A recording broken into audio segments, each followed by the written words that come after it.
네, 안녕하십니까. 지금부터 새정치민주연합 제46차 정책조정회의를 시작하겠습니다. 먼저 이종걸 원내대표의 모두 발언이 있겠습니다. 전 24시간 연속근무 비상근무를 어제 해제했습니다.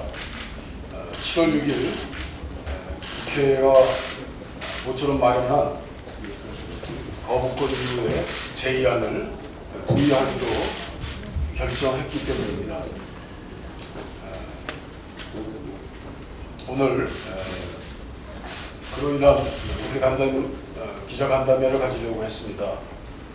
그런데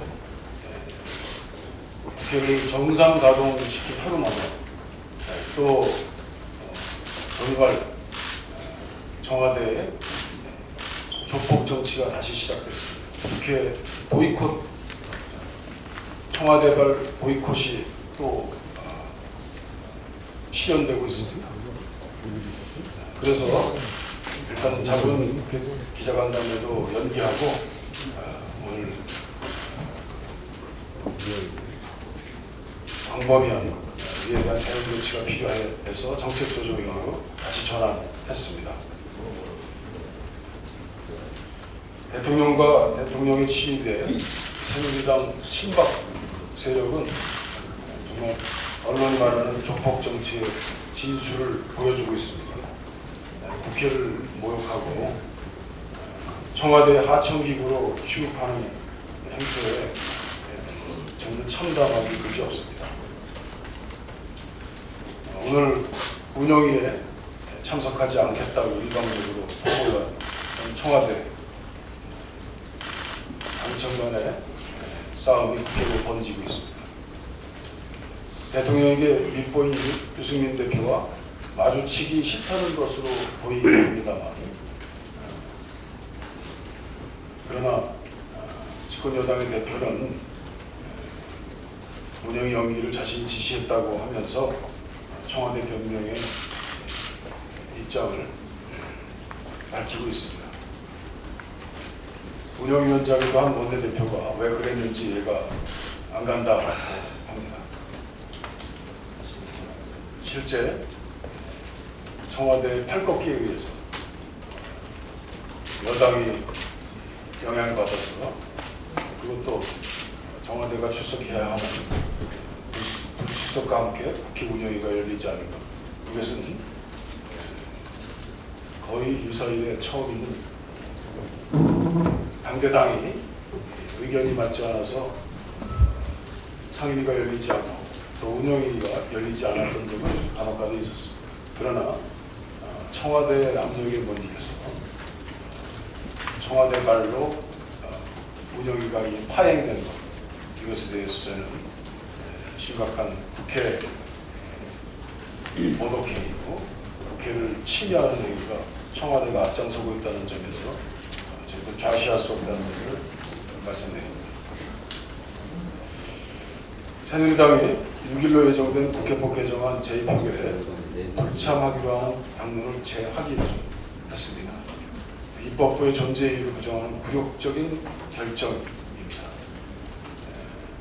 새누리당은 대통령의 문처, 대통령의 거수기와 대통령의 꼭두각시가 되어가고 있는 이런 상황을 우리는 목도하고 있습니다.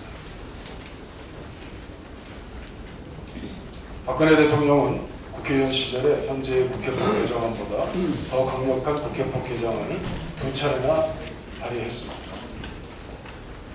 98년에 발의한 법은 국회 상임위가 대통령 등 행정입법이 법률에 위배되거나 그 위 범위를 이탈했다는 의견을 제시하면 중앙행정기관장은 정당한 이유가 없는 이에 따라야 한다, 이렇게 한 내용입니다. 어제 우리 당의 법사위원장께서 이에 대한 자세한 설명을 어느 언론에 한 것을 잘 봤습니다. 감사드리고 저희는 국회법 모처럼 마련한 여야가 함께해서 국회를 지키기 위한 결단, 헌법을 지키기 위한 결단으로서의 국회법이 계류가 되든 어떤 방식으로 처리가 안 되든 지금까지 해왔던 새누리당과 대통령의 행위를 기반으로 스스로 말한 위헌적이지 않은 방법을 통해서 국회법 개정안 그와 같은 동일한 내용이 국회에서 살아 움직일 수 있도록 최선을 다하는 일을 멈추지 않을 것입니다. 그것이 지난번 제가 말씀드린 원점 검토의 내용입니다. 오늘 검찰이 성완종 게이트 수사 결과를 발표한다고 합니다.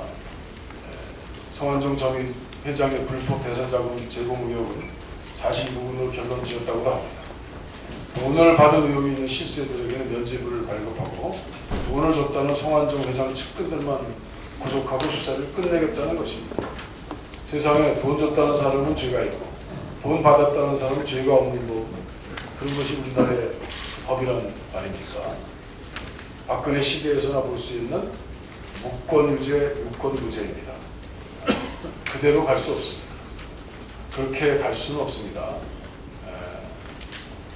이런 검찰의 농락을 우리는 바로 공안수사, 보복수사, 편파수사라고 규정하고 이에 대한 안전한 해결을 위한 대책을 마련하겠습니다.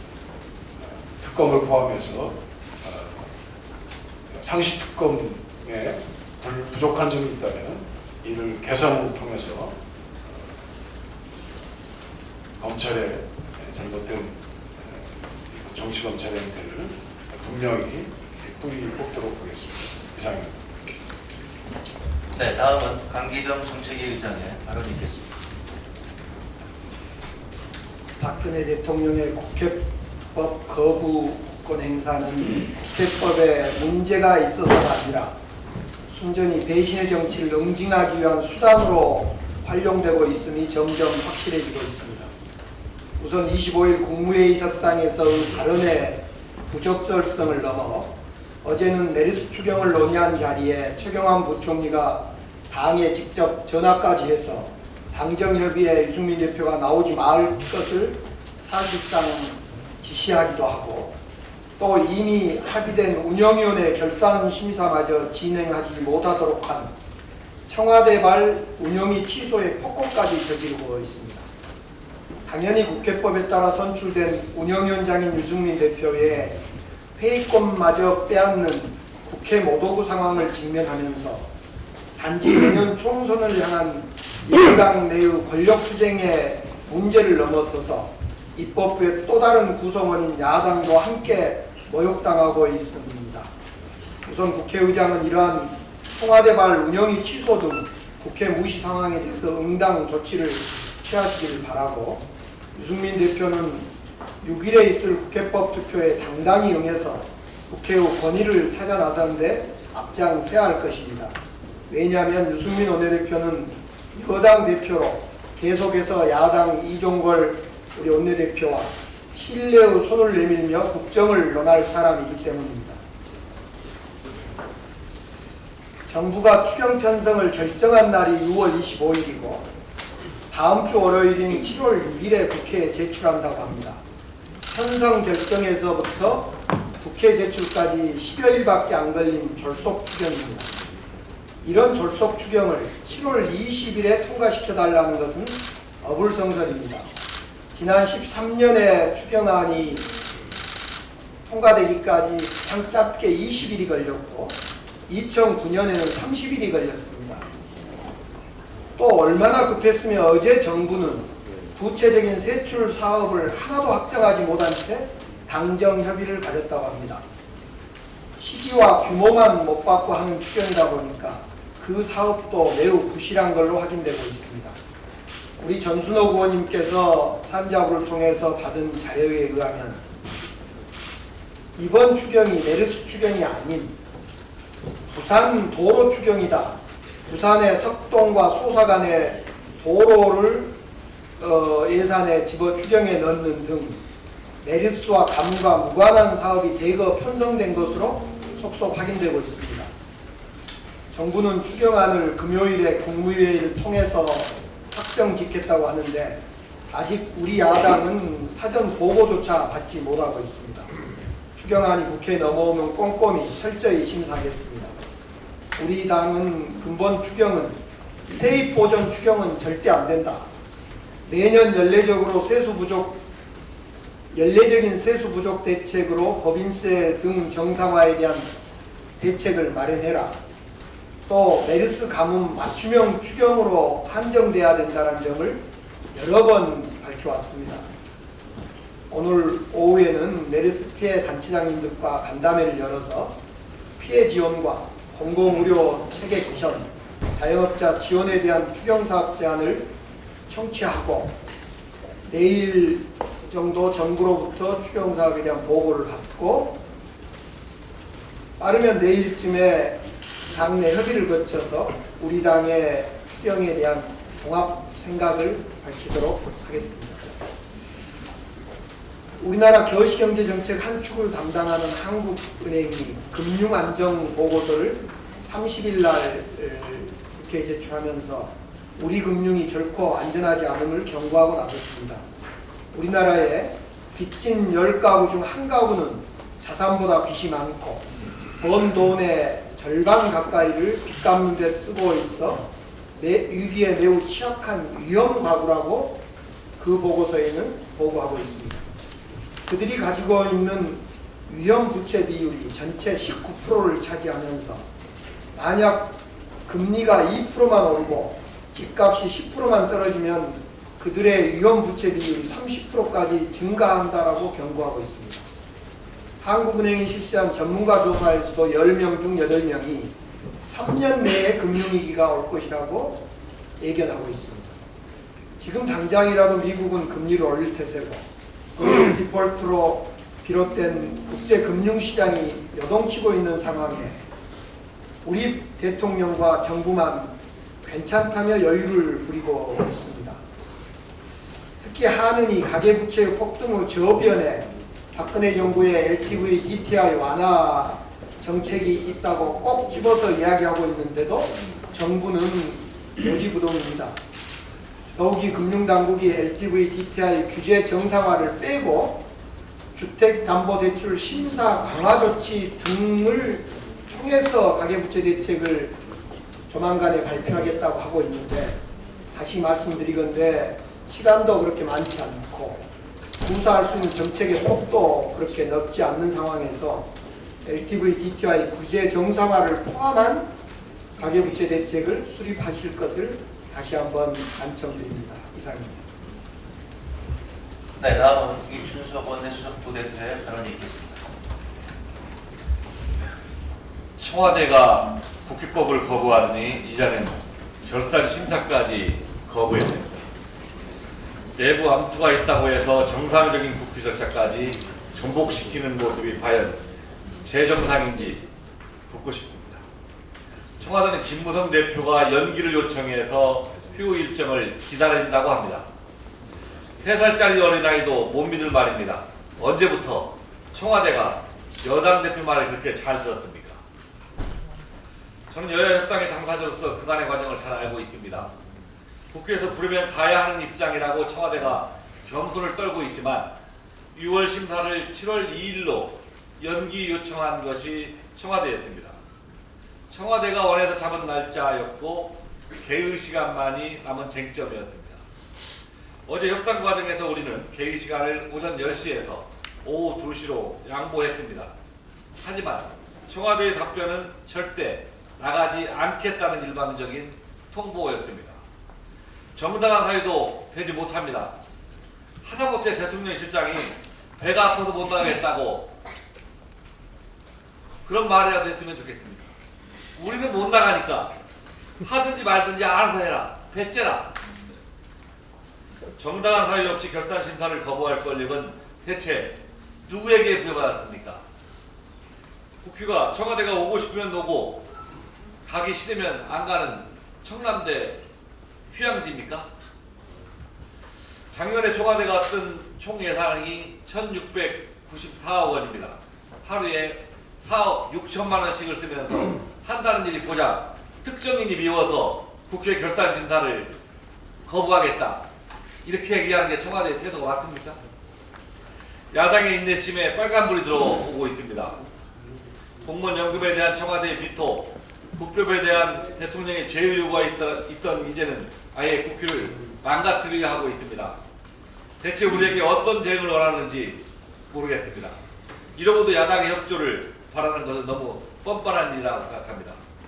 야당은 청와대의 꼭두각시가 될 의사가 전혀 없습니다. 청와대가 운영위 출석을 거부한다면 결산심사와 추경, 향후 국회 일정에 대해서 야당의 협조를 기대할 수 없다는 것을 다시 한번 경고합니다. 청와대가 국회로 나와서 결산심사를 받을 것을 강력히 촉구합니다. 성완종 리스트에 대해서 한 말씀 드리겠습니다. 죄 지은 사람은 벌 받아야 한다는 것이 국민들의 생각입니다. 의혹이 있으면 조사 받아야 한다는 것도 국민들의 생각입니다. 물타기로 본질을 끓이면 안 된다는 것도 국민들의 생각입니다. 이제 남은 것은 특검만이 답입니다.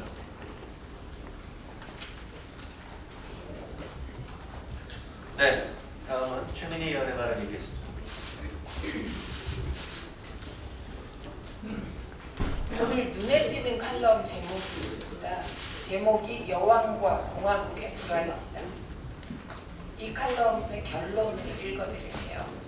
박 대통령 불통 논란에 대해 어떤 이는 왕과 공화국 사이의 불통이라고 얘기한다. 스타일을 바꿀 수 없다면 인자하고 겸허한 여왕이라도 했으면 하는 바람이다. 1897년 대한제국이 설립되면서 사실상 우리나라에서 왕조는 끝났다는 점을 분명히 말씀드립니다. 청와대는 치외법권지대입니까? 운영위가 청와대가 참석하고 싶으면 참석하고 참석하기 싫으면 하지 않아도 되는 곳입니까? 너무 많은 말을 해도 청와대가 듣지 않기 때문에 더 이상 말하고 싶지도 않습니다. 다만 한마디 드릴게요. 청와대는 감성이 아닌 이성으로 법과 원칙에 따라 국정을 운영해 주시기 바랍니다. 그리고 종편에 한 말씀 드립니다. 러브샷에도 비노가 있고 친노가 있습니까?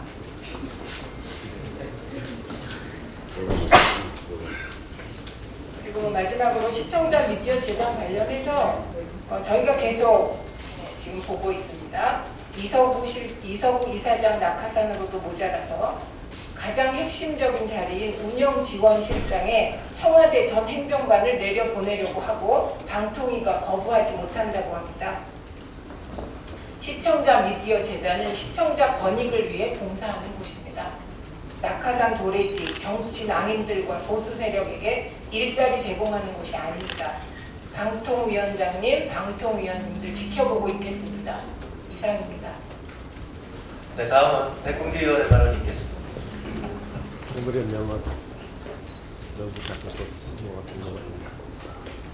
네, 백군기 의원입니다.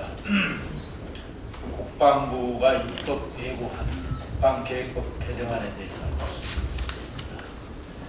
지난 23일 국방부가 2022년까지 상비병력을 52만 수준으로 감축하기로 한 당초 계획을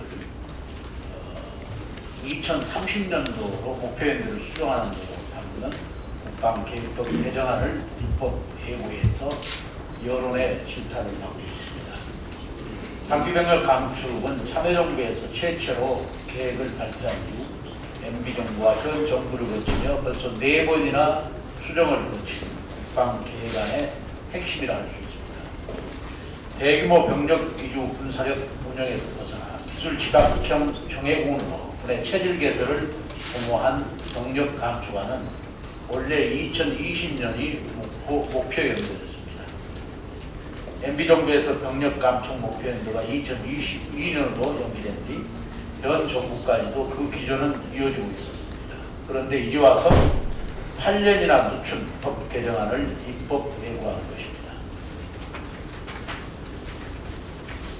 병력 감축의 적정성 여부에 대한 논쟁도 뜨겁지만 오늘은 병력 감축이 선택이 아니라 필수적일 수밖에 없는 이유를 말씀드리겠습니다. 병무청이 파악한 미래 현역 가용자원 예측 자료에 따르면 국방부가 목표로 든 2030년이면 현역 가용 자원은 20만 6천여 명 수준으로 떨어집니다. 결국 50만 수준이 아니라 40만 수준으로 병력을 유지하기도 버거울 것이라는 예측이 가능합니다. 현실이 이런데 법을 이런 식으로 바꾸려는 시도는 국방부가 냉혹한 현실을 애써 애매하게 하는 것은 아닌지 의심케 합니다. 출산율이 대폭 증가하지 않으면 미래 항공력의 병력 감축은 피할 수 없는 숙명입니다.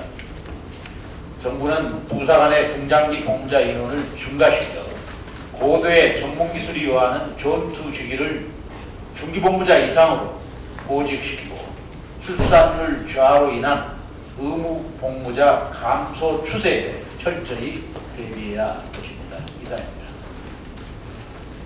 네, 다음은 신정훈 의원의 발언이 있겠습니다.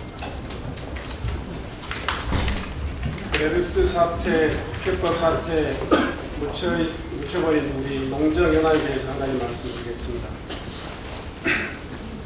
쌀 농가들이 TPP 협정 진전에 따라서 불안감이 증폭되고 있습니다. 지난 9월 정부가 쌀 시장을 개방한 데 이어서 우리 정부가 가입하려고 하는 TPP 한태평양 경제 동반자 협정까지 속도를 내고 있기 때문입니다. 지난 25일 미국 의회는 TPA 무역협상 촉진 권한 법안에 이어서 TAA 무역 조정 지원 제도 법안을 통과시킴으로써 TPP 타결을 위한 전제 조건을 마무리했습니다. 미일 간의 양자 협상도 진전을 보이고 있는데 계획대로라면 상반기 중으로 타결이 예상되고 있다고 합니다. 우리 정부는 TPP 참여에 대한 최종 입장을 정하지 않았다고 하지만 이미 2013년도 정부가 발표한 신통상 로드맵에서 TPP 관심 표명을 한 이래 지난 4월 10일까지 TPP 참가 12개 국가 1, 2차 예비 양자 협의를 진행한 상태로 TPP 참여를 기정사실하고 있습니다. 문제는 가시화되고 있는 TPP에서 정부가 쌀을 지키겠다는 의지가 있느냐 하는 것입니다. 정부는 향후 TPP에서 기존 참가국의 쌀 추가 수입이나 관세율 인하 요구에 대해서 어떻게 대응할지 속 시원히 밝힌 것이 한 번도 없습니다.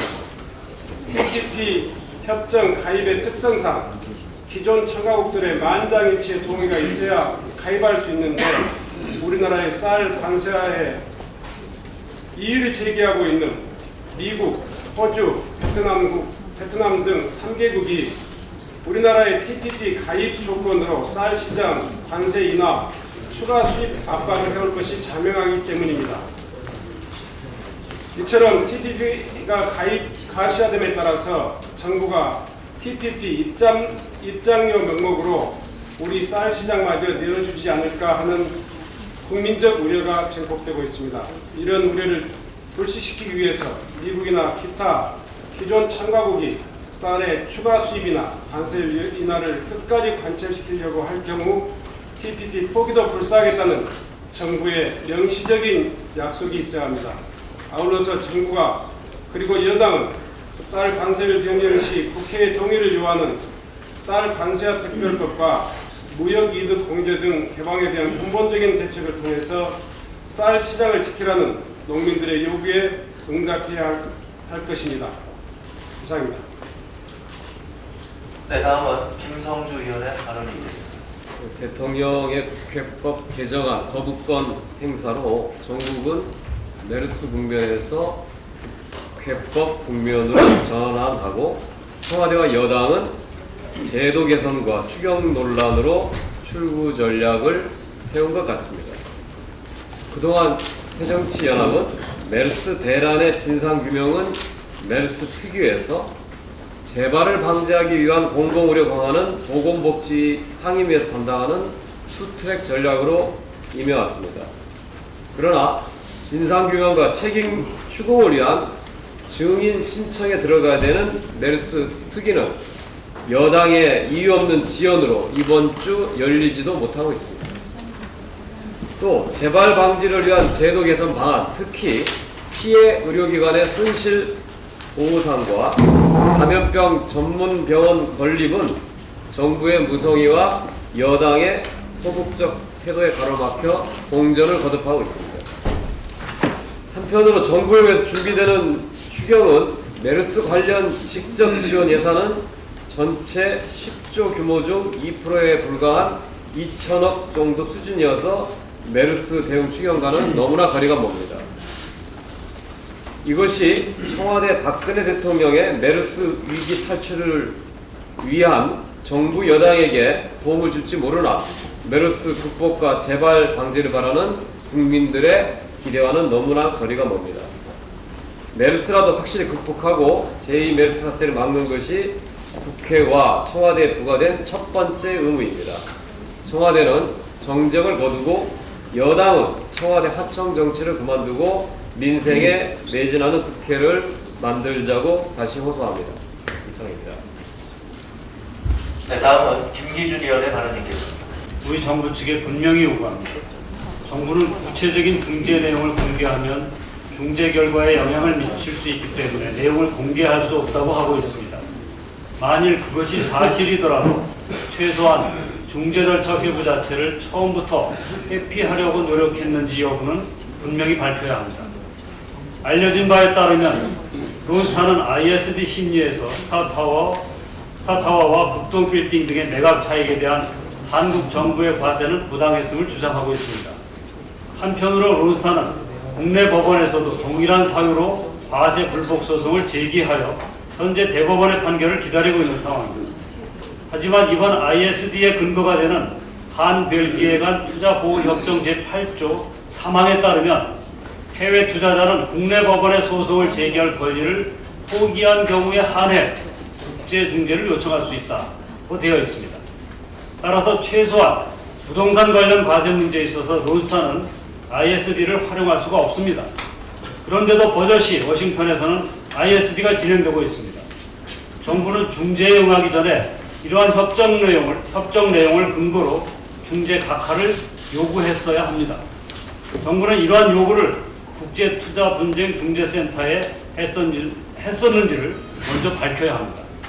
심리 준비를 열심히 하고 최선을 다하는 것은 나중 문제입니다. 하지 말아야 할 재판이라면 하지 않는 게 우선입니다. 이번 ISD는 상식적으로 진행되면 안 되는 것이었습니다.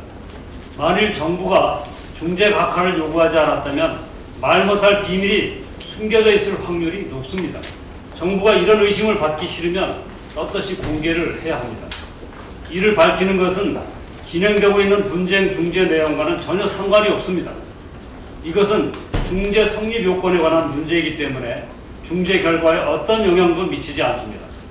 정부는 처음부터 론스타가 국내 법원에도 동일한 소송을 진행하고 있기 때문에 국제 중재 신청을 할 수 없다는 점을 국제투자분쟁중재센터에 강력히 문제 제기했었는지를 밝히기 바랍니다. 이상입니다. 이번 정부가 오늘 보고하게 될 7차 전력수급 계획을 보면 에너지 정책에 대한 철학과 비전이 없고 원전 2기를 신규로 건설하는 것을 정당화시키기 위한 아주 잘못된 그런 전력수급 계획입니다. 특히 정부는 전력수요 전망을 잘못 예측을 해서 원전 2기를 더 제한한다는 논리를 만드는데 이번에 모든 노력을 다한 것 같습니다. 특히 전력 예비율 22%를 가져간다고 했는데 이 자체도 전문가들에 의하면 많은 논란이 있고 사실 과다하게 이렇게 산정한 것이다 이렇게 보고 있습니다. 약 15% 정도의 예비율도 사실 다른 전력 수요에 대한 환경을 고려하면 적정하지 않다라는 의견도 있습니다. 15%도 많다 이런 지적이 있는데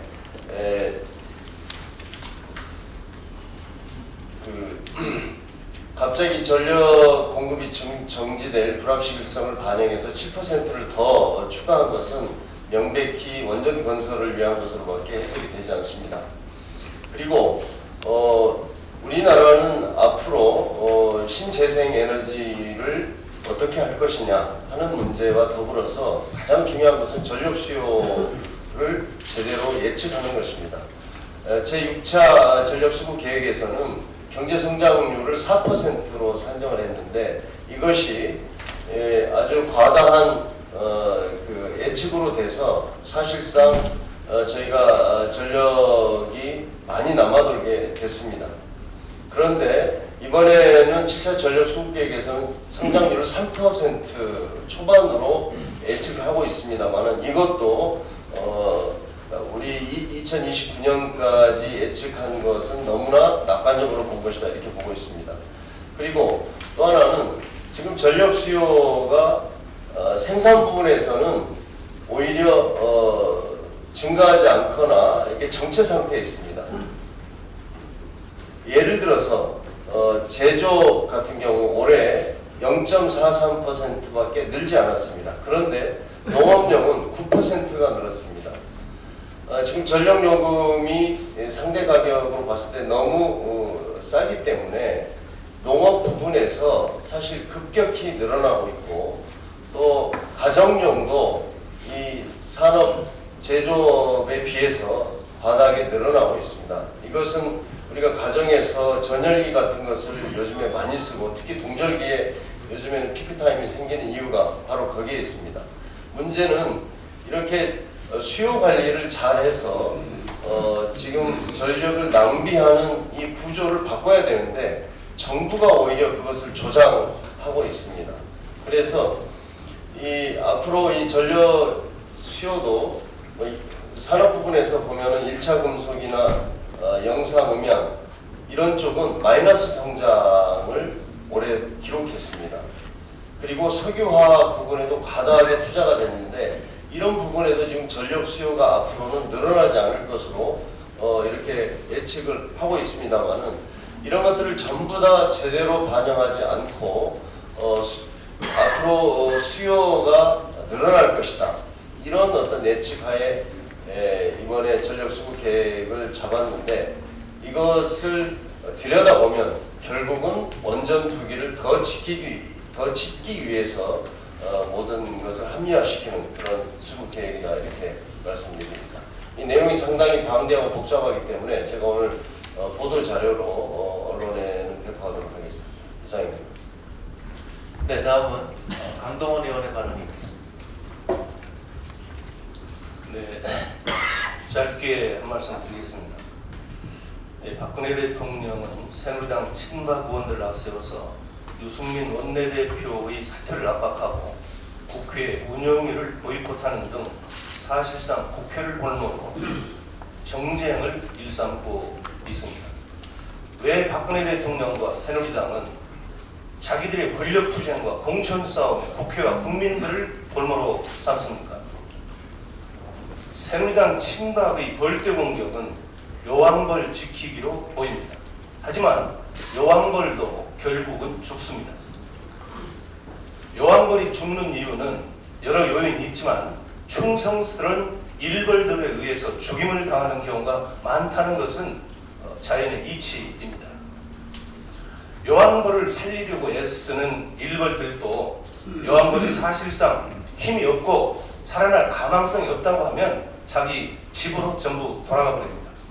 이런 자연의 섭리를 청와대와 새누리당은 다시 한번 깊이 성찰해야 된다고 봅니다.